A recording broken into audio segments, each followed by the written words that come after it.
The room smelled of polished wood and cheap champagne. Laughter bounced off the walls, crisp and bright, the kind that lands on you before you even realize it. I had learned over the years how sound can carry judgment. That evening it carried mine, though not in the way my father imagined. He raised his glass with the broad, self-satisfied grin he always wore when performing for an audience. "This is my daughter. No degree, no future, just freeloads off the family." The words ricocheted around me like small stones. I did not flinch. I did not snap back. I had rehearsed that calm for years in quiet moments, thinking through what it would feel like to be dismissed and at the same time unseen. I smiled, lifted my glass slowly, deliberately. "Cheers," I said. "This is the last time any of you will see me." I walked toward the door, each step measured, the echo of my heels marking the rhythm of a private victory. Behind me the laughter faltered, a pause, brief, sharp. It was not anger, it was recognition. The room realized all at once that the narrative had shifted without anyone needing to argue, justify, or confront. I was not performing, nor was I begging for attention. I was leaving. The faces blurred in the peripheral, some frozen mid-smile, others uncertain, caught between amusement and confusion.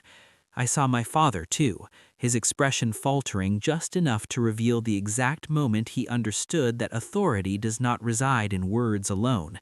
It resides in action, in the boundaries we enforce silently. Outside, the night had settled into soft quiet.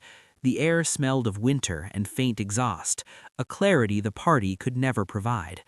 I stopped on the sidewalk for a moment, letting the city breathe around me, letting the cool wind brush against the heat that had gathered inside my chest. I realized I was calm. I was no longer part of the performance, no longer complicit in the expectations that had shaped so many evenings like this.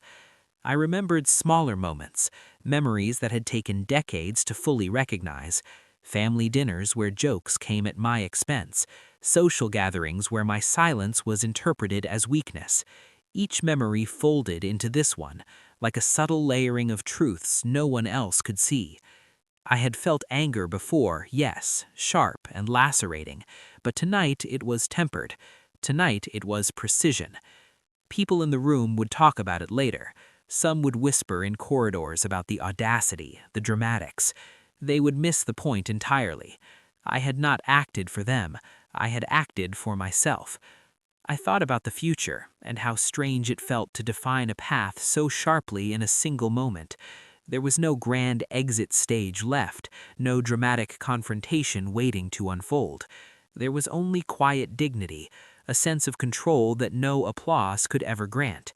I was no longer invisible, though I had chosen not to seek recognition. The glass in my hand was still warm from contact, but I let it go. I did not smash it against a wall, did not throw it in a fit of righteous anger.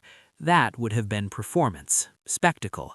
This calm, deliberate movement away was the authority. For a long time I walked without urgency, savoring the clarity of a choice fully my own. The party continued behind me, the sounds fading as I merged with the night. Somewhere inside, a part of me smiled quietly, not at revenge, not at triumph, but at having finally claimed space that had been denied for far too long. It was a victory, yes, but subtle. There would be no toasts, no congratulations, no dramatic acknowledgement. The authority I reclaimed was silent, unmistakable, and unassailable. Not because anyone else surrendered it, but because I had quietly refused to participate in its theft. When I returned home later, the city lights refracted softly through the windows, reflecting on polished surfaces that felt almost like witnesses. I poured a cup of tea, letting it cool in the cup as I reflected. I had walked out, yes, but I had done more.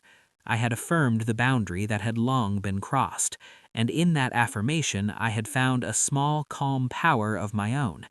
And somewhere in the background of all this, the party's laughter still lingered, but it no longer touched me.